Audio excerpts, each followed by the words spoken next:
justice, equality, human rights, accountability, transparency, ethical behavior, respect, rule of law. In the law, Mumateka, right now with Joan Mulunji.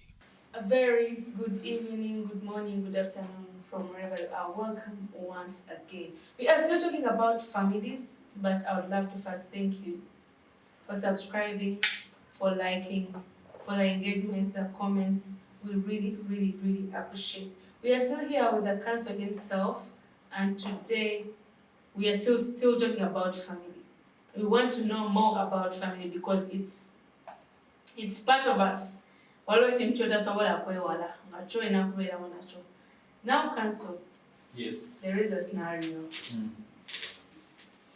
But before I take you through the scenario, first introduce yourself. Okay. Good morning, good afternoon, good evening, viewers. My name is Bukia Gilbert, an advocate of the High Court. I'm attached to NABU Kenya Associated Advocates. Soon we are shifting to Volens Advocates by end of the year. I am a lecturer at Kampala International University, and I'm happy to be here. Yes. You're welcome. Thank you.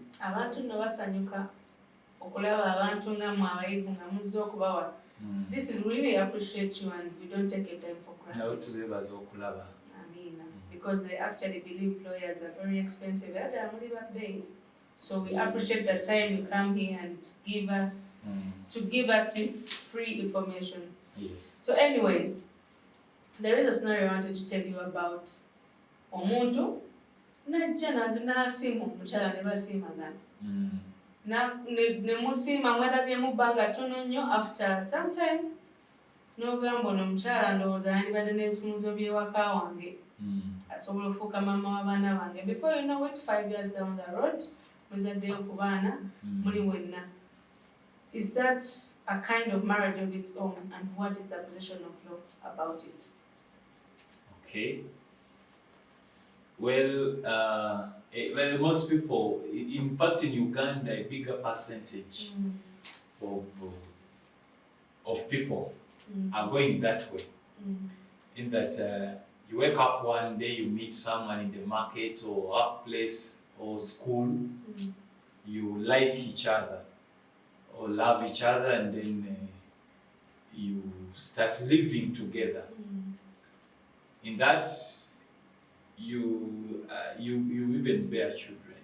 Okay. So, without doing anything, you just call the girl, mubeera wamu, mutandika okuzaala. Yes. Mu mateeka tekiriyo ekyo. So alinga, in other words, aline muganda we oba mukwano gwe. Ne waba talina mukwano gwe oba muganda we naye ng'alina omukazi gwe twandize just omukazi awaka. Balinga ba mikwano katugambe. Ba mikwano friends with benefits. Yes, okay, bakiyita cohabiting. Okay. You are cohabiting, well, teri abamanyi. N'abazadde tebabamanyi. But munanga abantu insisting, and you find some women or men boldly saying omukyala wange oyo mwami wange. Babakyogera kubanga tebabimanyi, naye yenna n'alaba kino kye twogera olwaleero ajja kubika amaaso.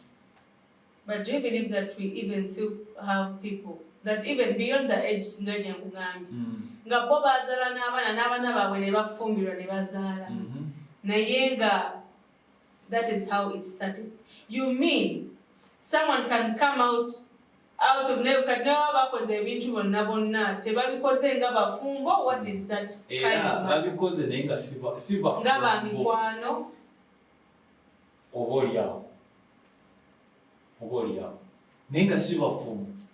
Wano mu Uganda tewali tteeka libakavaringa. Kitegeeza oli waba amanyi amateeka ago ng'ali mu bufumbo obufaanana bwe butyo waddemba okukola ekintu kyonna kyayagala.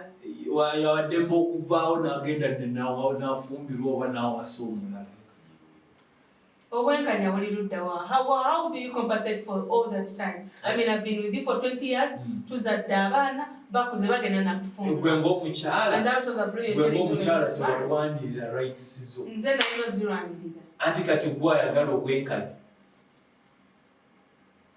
Tewalwanirira rights zo. Wali omanyi ojja mu bufumbo. Wandibadde osalawo negamba naye lwaki togenda n'okyalirako ku bazadde bange. Lwaki tutwalayoko ku bintu. Nayogera n'ogaana owulira. Bwe mba nagaana olina ekirala kye wakola. Era still tewali bufumbo. Kati kambuuza. So okay, it's amazing because I think a quarter of Ugandans we have are into such kind of marriages. Perhaps. According to research. Kati ndi mukwebuuza njagala kulemera ku kya compensation kati nini. Singa tuba tukoze ebintu nga tubikoze ffenna. Omu ku ffe n'abiremera. Amateeka tegalina we gamukwatira. Biremera ng'ani? Ng'omukyala ng'omusajja. One of the parties. Anti kati waliwo ebintu nze nganze. Sobola okukaleka nga mbe twewasizza. Nenfuna ebintu. Si kwewasa, in fact sinakwewasa nkuyise waka tubeerewo tukuhabitinge. Nenfuna amataka, nenzimba amayumba ng'abapangisa, biki byonna nfunye obugagga oba tufunye obugagga. Naye nga biri mu manya gange. Gwe toyinaako yadde. Toyinaako. But I chose to trust you because you're my husband. I'm not your husband. You are my friend. I'm just your man. You're my man for 20 years, you have kids together. It is okay even if they are 100 years. What kind of crap is that? So the issue would now be, abaana be balina okufuna mu mpozi. So singa nkera kumakya n'entambula n'engenda. Ogamba mukwano gwange yagenze. Yagenze si mukazi wange. Wekiri. Kiki ekitufuula omusajja n'omukazi when we've not been married? Like being husband and wife, kiki ekitufuula? I need to make something clear. Now for a girl child, most of the girl child, yes, you're in marriage, all in the name of my husband. I don't know, man, you know, oh, that is my husband. 20 years, 10 years, even though there are 2 years, learn to calculate your time. Yes. Council has told us that is not marriage, so we have to be mindful. Bolaba ekintu tete omwami tagaza kwa kugamba nti let's officiate this. It's like risking. Nti we have seen some couples bagamba tubadde ffenna for 10 years. Okakaso nti ddala omuntu ono for 10 years agenda kujeera awase ggwe. Kubanga akyasobola okyusa ebirowoozo bye. That was an opener for me. It was an opener because we have very many cases of such people. So what you have to do, you just have to be vigilant, especially women. Obanga oli baawo. So sometimes waliwo omusajja w'omukinya n'omukwata obwongo. I have a friend of mine, Council Mulamba. Naye yali tawasanga mukyala we, yamusika kutu n'atwala. So one day, because we are close friends, mukyala najja n'asisinkana. We are, I think, from that side of Kenya. N'asisinkana, I came with her. N'angamba, bamusajja wange yagaana yalema, ngamba there is a weak point. Osobola omukwatira omusajja oyo asobola okukyuka. Apparently, ndi ku gundi yaabwe wano ya introduction. Naye nga bazaala ddala abaana bakulu. Wow. So normally women ife mumanyi obunafu bwaffe.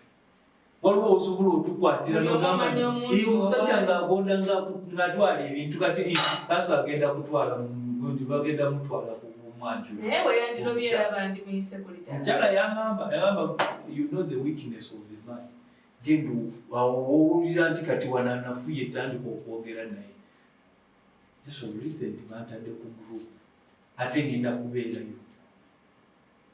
You get it? So, funa omusajja, fight for your rights. Fight for your rights. So, musajja mugambe, ne baba atuteyo obuntu buto. At least let the marriage be recognized. Mumalemu, even if it is customary. as long as there is an existing marriage masekatiga, that is good to go. Okay. Yes. Ate obufumbo buli voidable. Maybe even to throw more light kwenye chigambo. Chiba chitegeza waliwo akantu. You see, the word voidable is almost from the word void. They are all they bikolagana wakubadde void kizitowanyo okusinga voidable in the negative side. Okay. Nti wogamba void nti obufumbo bwaffe buli void kuba kigambo ekirala kitegeeza nti it is null. Void kitegeeza waliwo emitendera gye mutaagoberera ng'ate amateeka gagiteekawo. Katugambe customary marriage. Okay. Customary marriage tewatwalawo mutaagundi mu lutwalo gwa taata ate nga gwetaagisa. You understand? Bride price you did not pay. Kiba kitegeeza there was no marriage at all. Wow. So it makes the marriage void. Okay. Church marriage. Church marriage, the marriage was celebrated in an unlicensed place. Ekifo tekyali licensed, that is also, it makes the marriage what? Nti mwa celebrating era buuza kino kikidde erimu abatulaba abaagalwa. Bw'obanga oli mukolera mu kanisa obufumbo bwo, making sure nti ekisooka ekanisa egikoleko background check, ekanisa eri licensed, ekyokubiri n'omusumba oyo alina license okubagatta ebyo ebintu. Bw'obanga osazeewo obutakolera awo gundi marriage, funa ekifo bakilicensinge. Si kugenda bugenzi ku beach, simanyi no. Obufumbo bujja kubeera void. Now, voidable.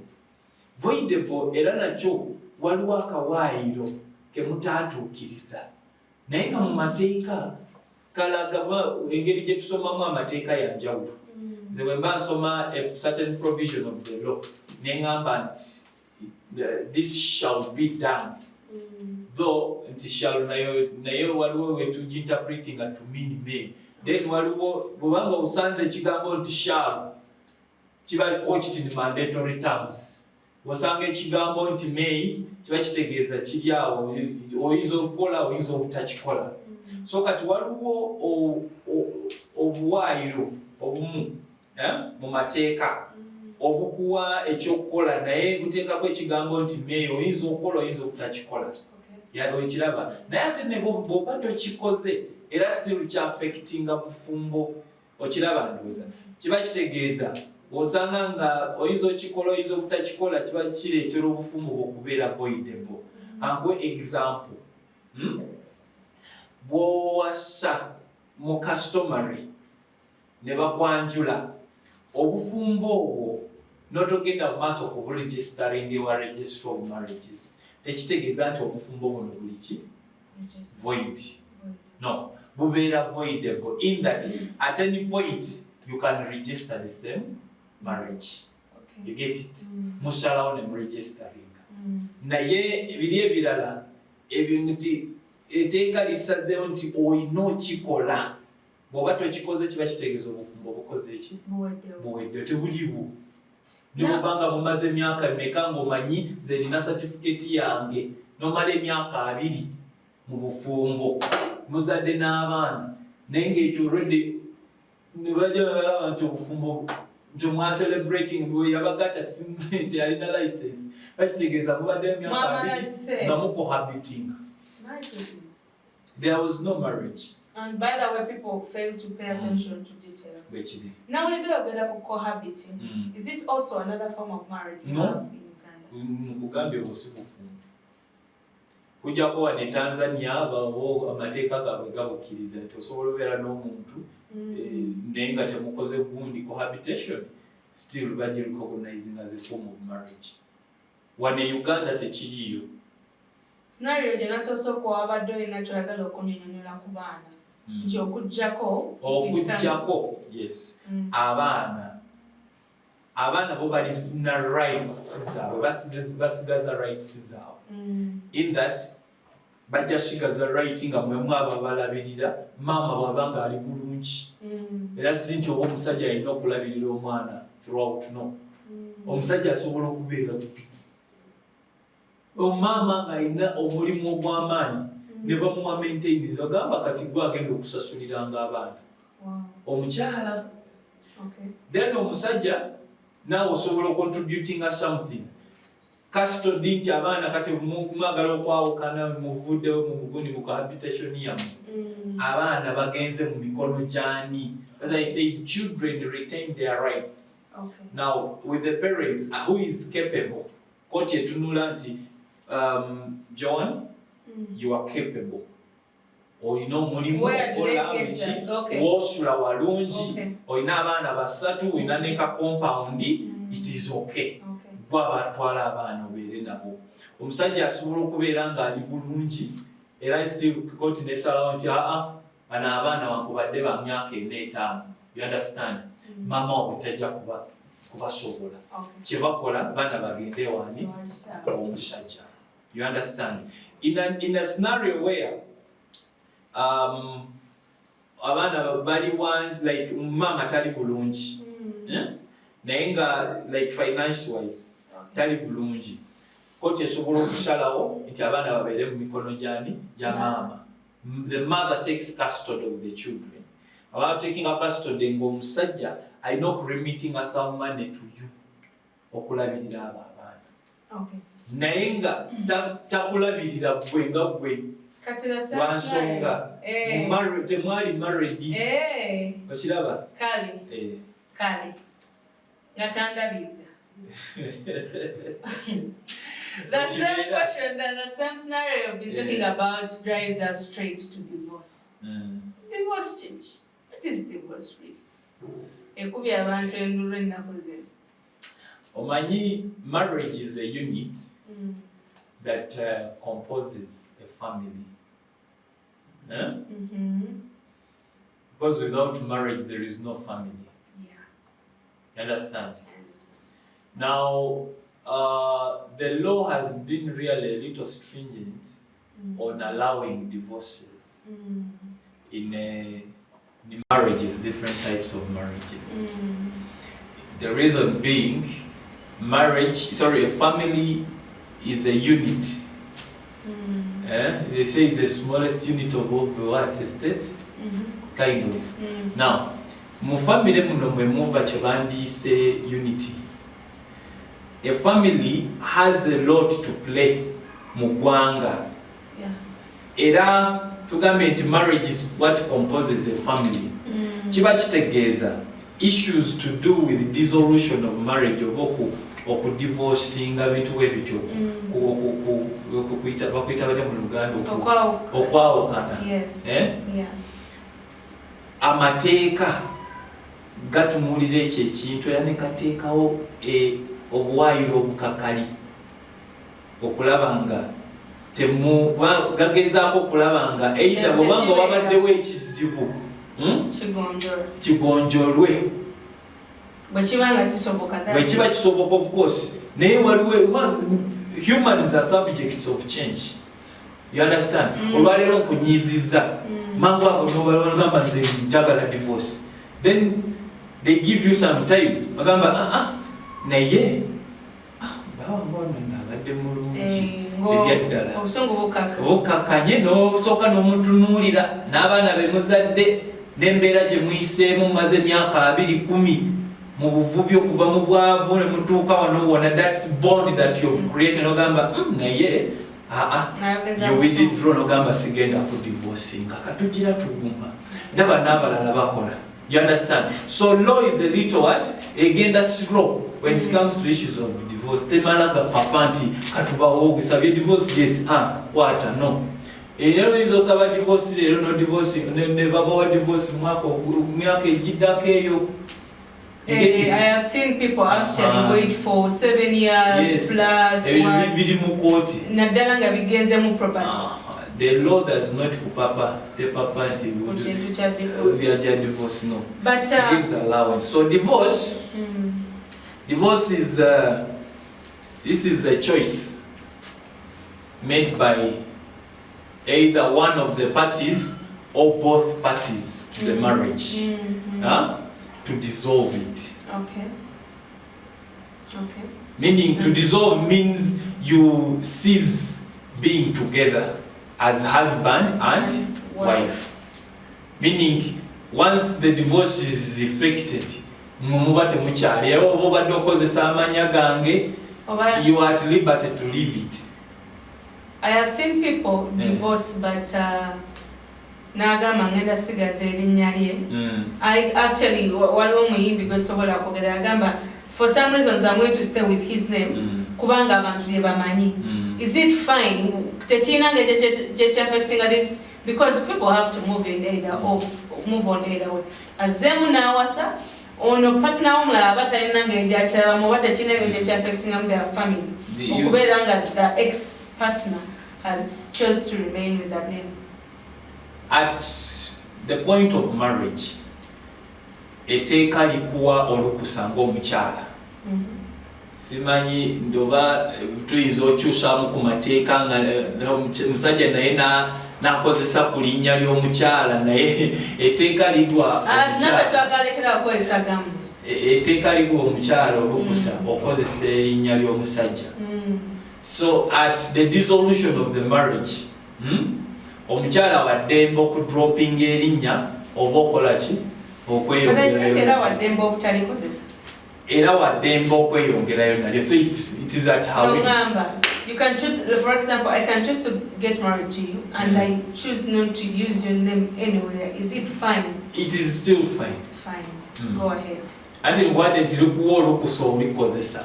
Oyinza osala ogamba nze siryetaaga. It's not mandatory that you have to. Bwekiri. Okay, that's nice. So issue ya divorce eyo, it's a huge thing. In that now here you're looking at the rights of the parties together with the children. Mukama babanga aba blessings n'abaana, you have issues, they are called issues in law. If you have been blessed with those issues, the children, then they also have rights during the dissolution of the marriage. So divorce majorly is, you see, there is what they call a divorce petition. Yes. Once it is filed or instituted, then it is to determine the rights of the parties and the children. Where is that scenario in that process of divorce where you say, yo, ogamba these guys have to separate? Possibly you're looking at the grounds for the divorce. Grounds, yes, the grounds. Wow. Divorce is governed by the Divorce Act.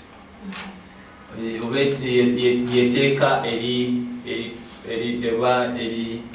regulating ensonga z'okwawukana. So bw'otunuulira akawaayiro oba section 4 kalaga grounds. Naye nga bwe nasooka okwogera mu episode eyasooka oba yakubiri nti twafunanga n'amateeka by way of a reception clause nti gava bweru ne gajja ojja kwesanga nga Divorce Act it's unfair, especially when it comes to parties on the grounds of divorce. Gwe bw'obanga oyagala divorce gyendi omukyala kibasire olina proving a ground ekyo sorry all the grounds naye nze omusajja bwe mba nkwagalako divorce nga gwe mproving ekyo. And what is that? What is that? Adultery. I need to prove one. Nze nga nkola ki? Nga gwe nkwesonyiwa.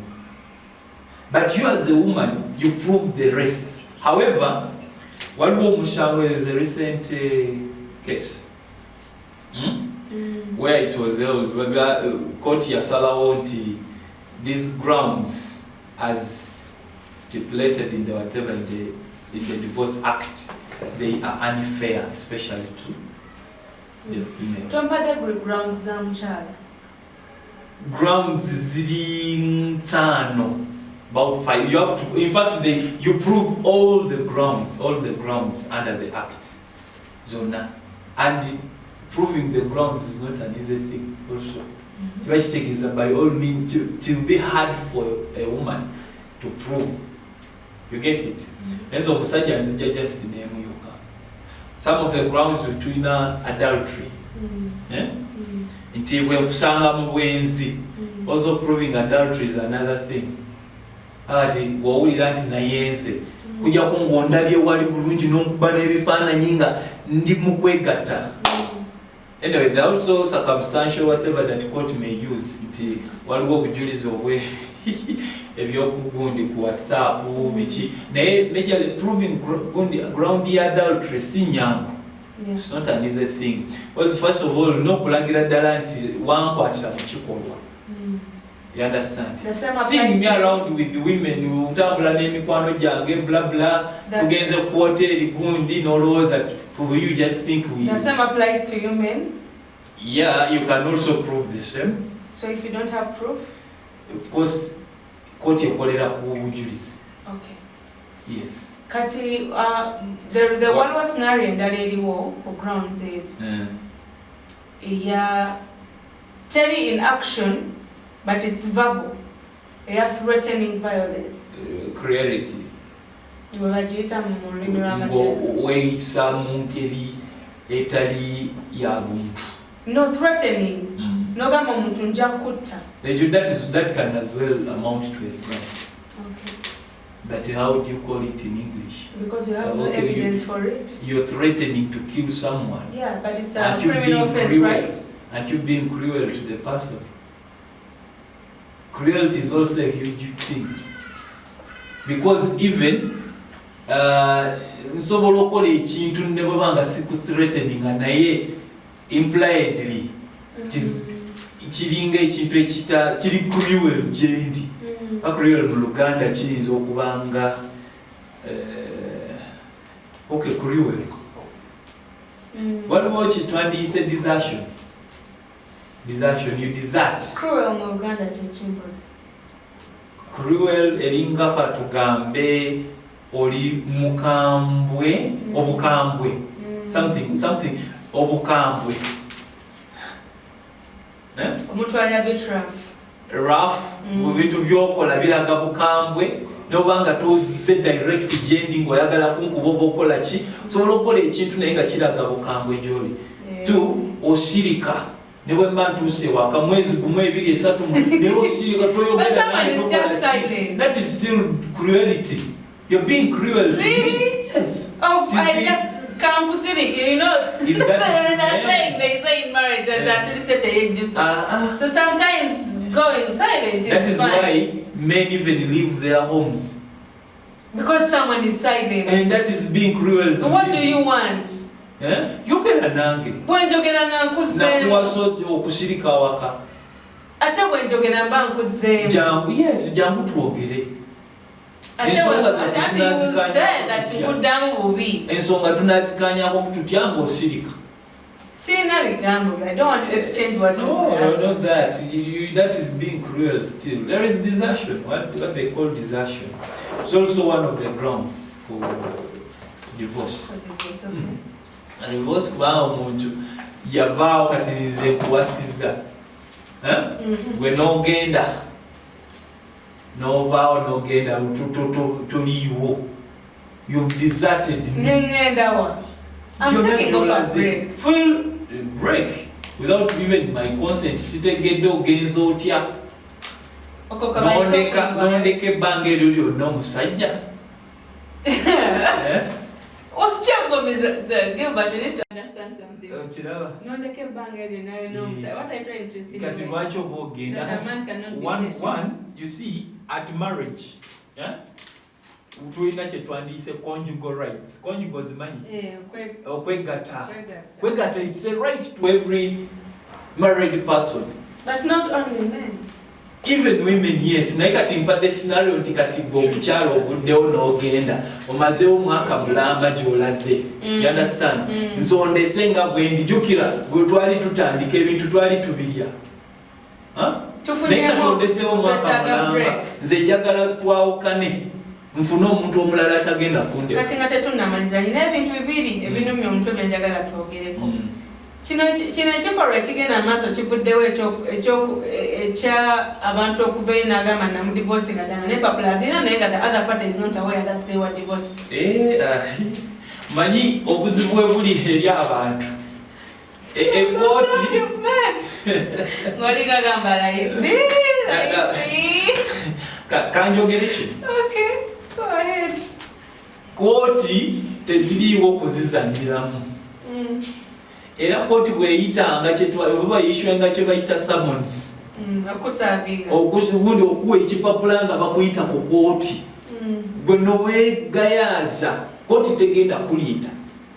It will decide. Ejja kutuula n'oli ayawaabye etandika okukola ki? Okusalawo omulo nga toliiwo. Yes, toliiwo bakusaavinga empapula. Waliwo obujulizi obulaga nti bakusaavinga. One, oyinza okuba nga wareceivinga-ko. Two, oyinza okuba wagaana oreceivinga naye nga mu mateeka ne woba ogaanye oreceivinga empapula zitoli azikulekera wali n'atambula n'agenda. Era mugamba ffe tulowooza bwe tuti nti bwe bakuteerawo ekipapula bagambe olaba nga kya kkooti toyinza kugamba nti kangende nkiyuze nkyokye oba nkisuule paka omala kebera ki ekirimu. Era ku saavinsi addayo n'akola ekirayiro n'agamba ku lunaku bwe luti namusanga wano ne wano namukubira esimu n'agamba jangu nsisinkane wano ne musanga n'abaana bulabula ne mutteeraawo epapula yagaana orisiivinga ne mulekera ekipapula wa kkooti egoberera ekyo ekirayiro oli kyakoze eyakusaavinga. So divorce can go on with or without the other party. Oh my God. Tuyagala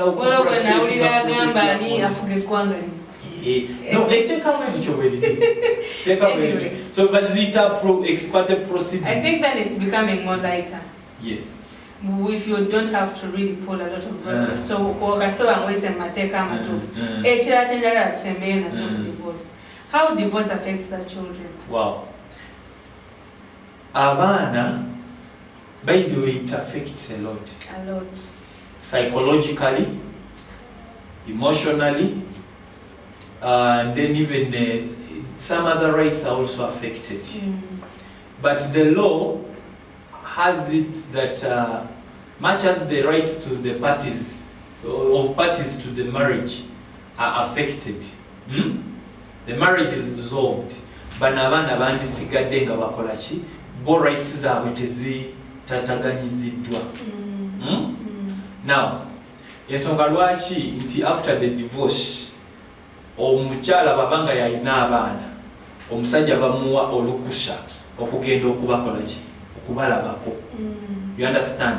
Bagala etteeka lyagala osigaza the rights of the children basigale nga bakyali even bonded to the parents. You understand? Era gwe omukyala bw'olina omwaba omusajja osigaziza abaana nga maama agenze togeza n'ogamba nti nze abalina tetagenda kujja saagala gye abalabeko. No. The law wants the children to remain with the bond, the parental bond. Yeah. You understand? They are called visits? Yeah, those are visits. Okay. Yeah. Now, there is a right to the custody. It's because you also kusaba custody can be even asked cohabiting still at any point. Yeah? Cohabiting legal marriage. You can also ask for custody of children, you can ask for maintenance of children. So at the dissolution of a marriage, abaana koti etunuulira bana abaana myaka emeka. 2. Bana abaana ani asobola okubalabirira maama taata. Babanga abaana bakyali ba myaka mitono era there are higher chances that bajasigala muki mikono gya maama. You understand?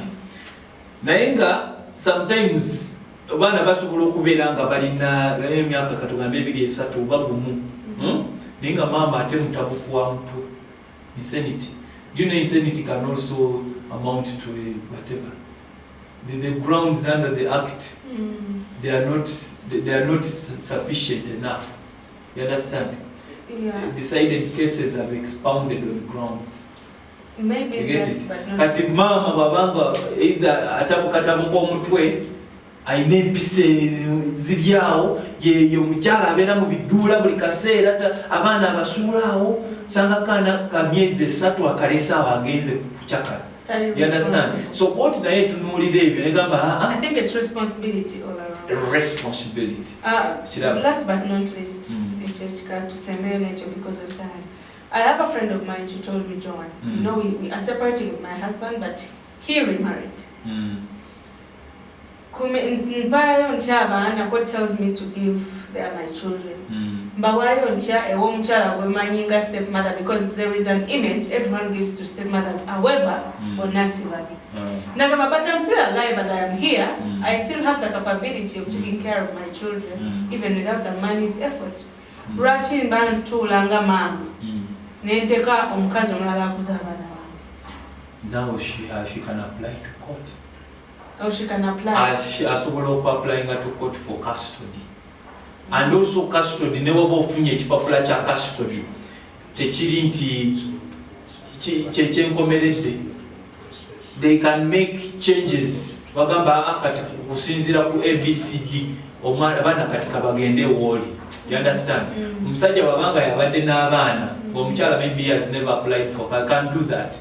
You apply for custody, it's just a matter of filing an application. Court netunuulira ensonga ezo omukyala osobola okwelabirira abaana, yes, babakuwa. Okay. Babakuwa. Can we divorce? I mean, can I omusajja asobola okuddamu okuwasa omukyala oba omukyala asobola okufumbirwa nga process ya divorce tenaba kugwayo? You see, process ya divorce. There are instances where parties consent. Webakanya bagamba buno obufumbo bwo ebyadala butulemye ne bawandika ne wansi. So dissolution is done by consent. However, issues to do with the division of property, abana bagende wani ne mufunamu obutakanya, that court will decide on that. Okay. Now, there is what they call a decree nasai. Yagambye nga tutandika nti amateeka gagenda mpola ku bintu bya divorce. Decree nasai basooka gishwinga. Neobeera nayo ne mutambula nayo naye nga mu period of 6 months. Mu period eyo temulina kuddamu kwegatta. Kiraba kati waba kugira first wait about the 6 months. Buli omu alina ofuna 6 months ezo. All of you, as a court issuing kye bayita decree nasai, NISI. Kiba kitegeeza you guys can be apart. Naye ng'eteeka libawadde mutomanya akabadde batuuze ku eno stage tomanya bayinza okukola ki okuddingana ne bawaakawe bwe muddamu ne mwegatta temusobola kwawukana. Tulina okukoma otubagambe nti evidence has to be held to evidence okuba nga impregnated yo nakuwadde olubuto. Okiraba myezi 6 olubuto era siti luba luvaayo n'okuvaayo. Oli agenze neyekebeza okimanyi twafunye omwana. Babeera in the same room, in the same house. It can be, of course, I don't know where you can play that thing anywhere.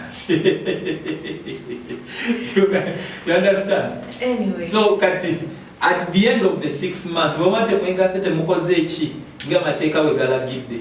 You understand? So you go back for what they call a decree absolute. You terminating ddala kundi yammwe. You dissolving ddala marriage. Nga ate tujja kuddamu. Biwedde. Ekiraba ndoza.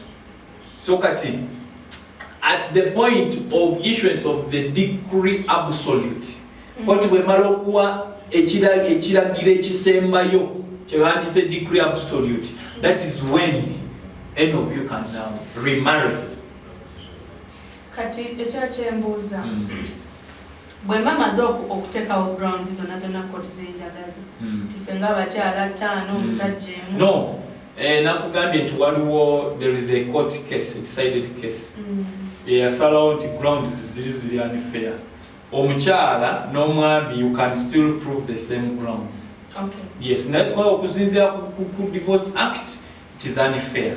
Naye okusinziira ku nteeka eririwo ogundi ku kooti nga bwe yasalawo mu musango ogwo kiba kitegeeza all of you can prove the grounds on equal basis. So can court deny you divorce? Yes, it can if you have not proved. How about if I have proved and my other party has not proved?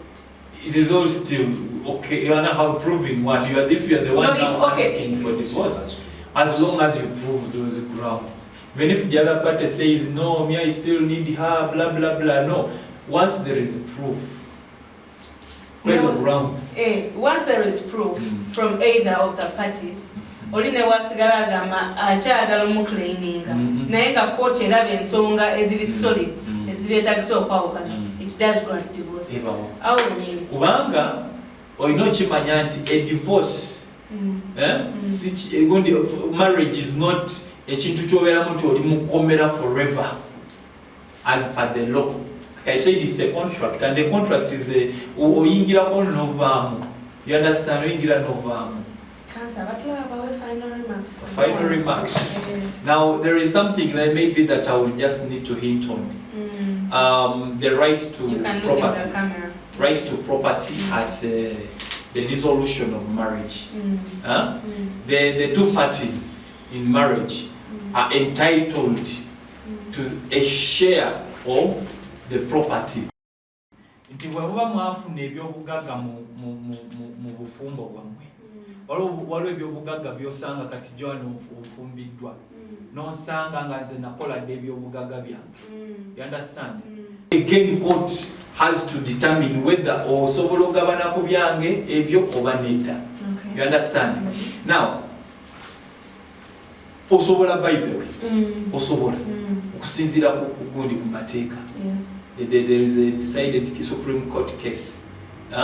Balamuzi baatula ne bagamba in an instance where omukyala ajja na contributing ebintu bingi. Katugambe wagula ettaka nze naligula mu manya gange naye tubadde tulimirako tubadde tukolako ebintu gamu nogenda n'ozimba n'okuzimbako. You understand? Nalisanga already ng'oguze. You understand? Naye n'ebintu omukyala byakoze nga they substantially contribute. You understand? To the value of that property. Still, what ebitunuulira. You get it? Waliwo bill eliwo naye tejja kukola nnyo. There is a bill about the divorce thing. Naye nga bagala nti omukyala bw'oba omaze emyaka bwegiti bakuba percentage bweti. I think that bill has not been successful. Babirekedde kooti okusalawo the share. Omukyala atwala meka.